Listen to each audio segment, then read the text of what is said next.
Okay, so another day, another video na naman. Medyo matagal-tagal tayong hindi nakapag-upload kasi busy. Pero yun nga, ang good news is na-buff na yung class natin na LK. Kaya gagawa tayo ngayon ng update sa Sturdy Strike build natin. So tara, umpisahan natin sa stats.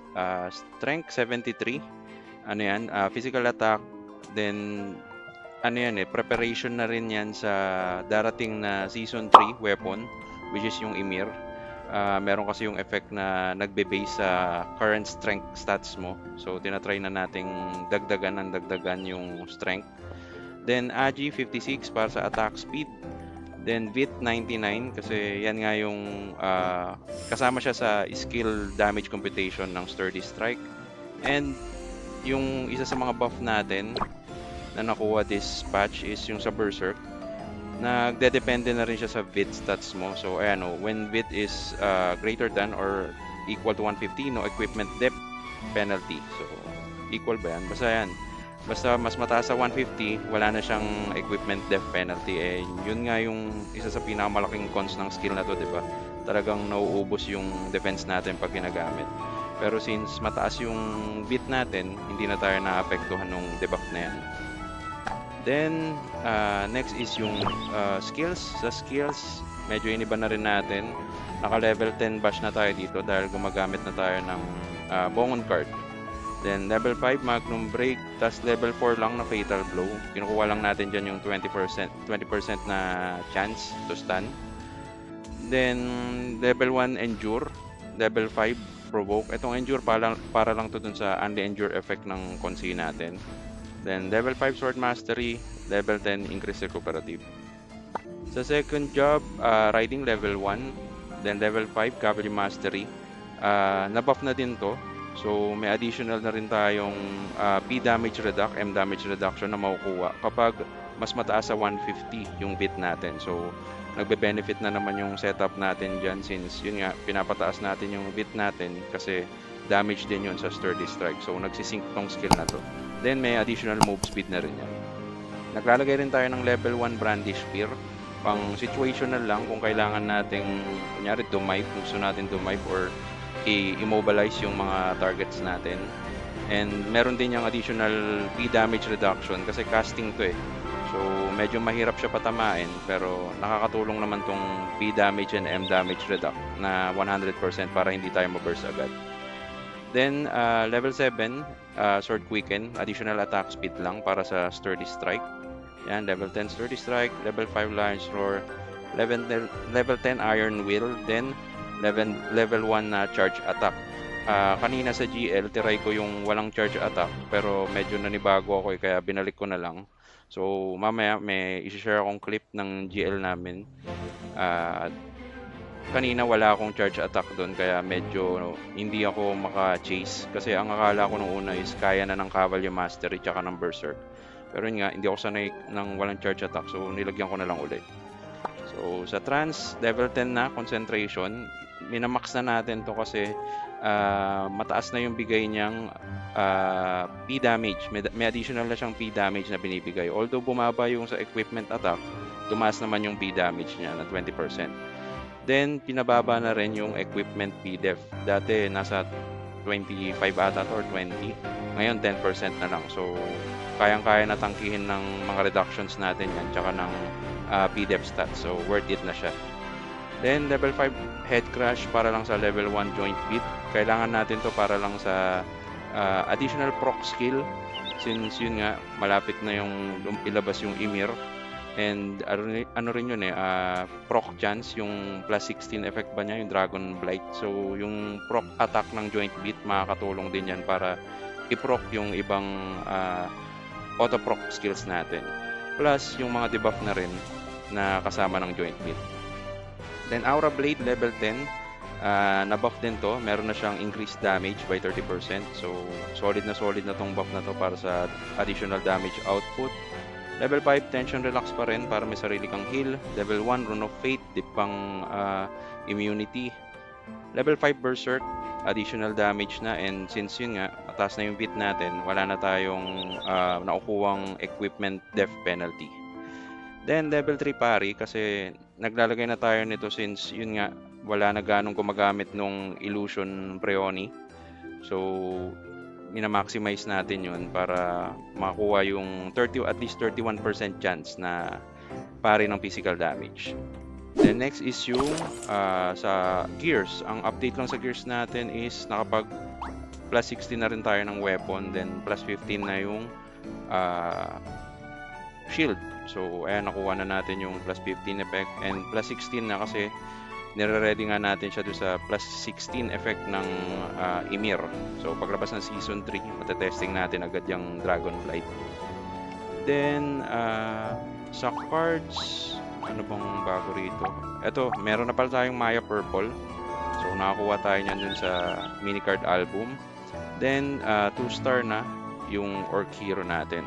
So additional damage reduction na naman yan. Then sa armor yun pa rin naman, Ghost Ring, Goblin Leader Puppet sa face, Double Ganger Puppet sa mouth, ano pa ba?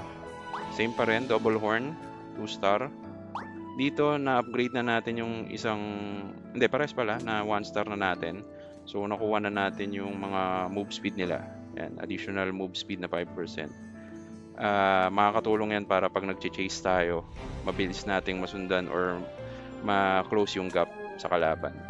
Then sa accessories, hindi na tayo naka-Swift Mantis kasi i-ready na natin i-build yung gagawin nating setup sa Ymir, which is yung Proxity nga. So ayan, nakabongon tayo, dalawa para sa auto bash, then red cut stemworm para sa auto red cut naman. Sa weapon, naka ano rin tayo, pang proc, Wanderman. So auto slash, mas malakas pa rin yung damage output nung Scale Worker or Hydra. Pero yun nga, sinasanay na natin gamitin tong part na to since ito yung gagamitin natin sa setup ng Ymir. And if ever makakuha rin tayo ng Griffon, baka tanggalin na rin natin tong Scale Worker para puro auto proc cards naman. So Proxity build lang, hindi ko masabi kung solid or mas malakas yung damage output niya versus dito sa racial and size card. Pero mas enjoy kasi gamitin yun since ang daming skill na lumalabas kada atake mo. So yan, sinasanay na natin na naka-Wanderman tayo. Okay, next is yung sa enchant. So sa weapon and accessories, wala pa rin nagbago. Milibun 5. Ang nadagdagan natin is itong cloak, anti-M damage 5 na. Yung shoes, anti-P damage 5 na din. Shield, anti-P damage 6. Then sa armor, counter crit 5 na. Ang tinatrabaho na natin ngayon is etong mga triple bit natin. Gagawin na rin nating dilaw. Ayan, so eto dalawa pa lang. Then eto meron na akong triple bit pero yun nga purple pa. Ang plano natin is at least matapatan tong 21 na value ng bit. Siguro around level 35 or 36 na dalawang bit na dilaw, matatapatan na yan. Then eto rin, gagawin na rin nating dilaw to para dilaw na lahat ng enchant. Balance lang since yun nga every time na nag-enchant ka tapos tumataas yung level, nagmamahal, so mina-maximize natin yung Mora coin natin, kaya spread out lang yung pag-ups natin ng enchant. Okay, so next is yung guild stats. So ang nakamax lang dito sa akin is yung ignore defense tsaka character defense. Since level 5 pa lang yung laboratory namin, hanggang 110 pa lang siya. Then binalance out ko lang yung character attack tsaka character HP. Then next is yung medals. Same pa rin, Tempest tsaka Charm para sa reductions. Then binabalance out ko lang yung Bravery tsaka Heroism. Yan, level 53 pa lang siya parehas. Then sa feathers, yung pa din, standard na ignore PDEP sa attack feathers. Then dito, since wala ako ganong resource, hindi ako makapag Raven's R, nagano na lang ako Soul tsaka ito, Virtue, since yun nga, ito non-negotiable to sa Sturdy Strike setup kasi mahalaga yung bit na yan. Additional PDEF yan, additional HP yan, tapos additional skill multiplier ng Sturdy Strike mo. So ayan lang, binalance out lang natin, level tier 14 tsaka tier 13 ganyan, then tier 9, tier 8 pa lang yung depth feather natin. Okay, so next is yung sa mount. Sa traits, yung pa rin, clever, lovely, charisma. Binabalance lang natin yan. Then, sa parting, level 49 na lahat. Tapos, nag-iipon na tayo ng pang breakthrough para ma-level 50 na natin. Then, sa pet, level 9 na yung Sohi natin. So, na-unlock na natin tong Frost Domain. Maganda yan sa PvP. Kasi AoE yan na nafo-frost every time na isasamon natin si Sohi. Okay, next is yung sa Astrocore. Ang pinaprior lang natin dyan is itong Alvara tsaka Lumia. Pero yun nga, since level 5 na siya, ile-level na rin natin tong ibang Astrocore natin. So, ang next prior natin is itong si Serpenta tsaka si Divinia. Kasi pagka level 5 na, male-level 6 mo na lang siya once na ma 5 star mo na din or ma level 5 mo na rin yung ibang Astrocore. So ayan, requires all main stars to be 6 main stars to be upgraded to level 5. So ibabalance out lang natin. And may reset naman na dyan, so if ever magkamali tayo, madali nang baguhin ulit. Okay, so mukhang napag-usapan naman na lahat. Stats, skills, equip, enchant, feather, mount, pet. Share ko na lang din yung auto setup tsaka manual setup ko ng skills. So sa manual, Rune of Fate, Tension Relax, Berserk, then Cavalier Mastery. Ginagamit ko to if ever na marami nang tumatarget sa akin, since yun nga, meron siyang additional 30% na P damage and M damage reduction. Then Brandish Spear, situational.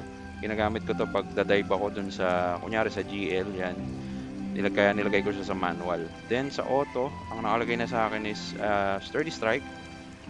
Yan yung pinaka main damage natin. Aura Blade, buffs, Sword Quicken, Concentration na level 10. Then naglalagay na rin tayo ng parry. Since yun nga, marami nang hindi gumagamit nung Prionic card. So tinatake advantage na natin yun. And malaking tulong tong 31% chance to parry ng physical damage para additional survivability na rin natin. Okay, so yun lang naman yung pinaka-update dito sa Sturdy Strike build natin. I-test na lang natin yung mga stats niya. So, yung damage natin ngayon sa Sturdy Strike, sa medium, ayun, nasa 715, 715, 686. So, around ganyan yung damage natin sa Sturdy Strike. Then, sa stats natin, 114k HP, 9,600 physical attack, 3,135 sa P-Def, 1,068 sa M-Def, attack speed, 334 ba? Ayan, 283 lang. Kasi nagsusohi lang yun, kaya may nag-330. Pero pagka naka-full buffs naman na tayo ng FS, ganyan, then Gunslinger pa, nadadagdagan pa yung 334 or 283 na attack speed natin. Then move speed 183. Well, hindi pa kasama yung Berserk dyan, tsaka yung Cavalry Mastery. Then crit rest 69, crit damage resist 8%, P damage reduction 223.76, M damage reduction 111.31, P damage 144.21. Then ignore P def, nasa 2589 lang. So ang goal natin is at least sabi mo ng 28 or 29. Kaso wala pa nga tayong maganda-gandang infuse dito sa, ayan, sa weapon. Kaya medyo mababa pa. Then hindi pa natin gaano na-upgrade yung mga feathers natin na red, katulad nitong Sky, since wala pa tayo ganong resources. Okay, so yun lang naman. If ever gusto nyo ng full guide dito sa build na to, ilalagay ko na lang yung link dun sa comment section. Then mag-share na lang ako ngayon ng clip ng GL namin, since yun nga, kaka-update lang kanina. Wala pa akong clip ng DD namin, so sa GL na lang natin i-test tong setup na to.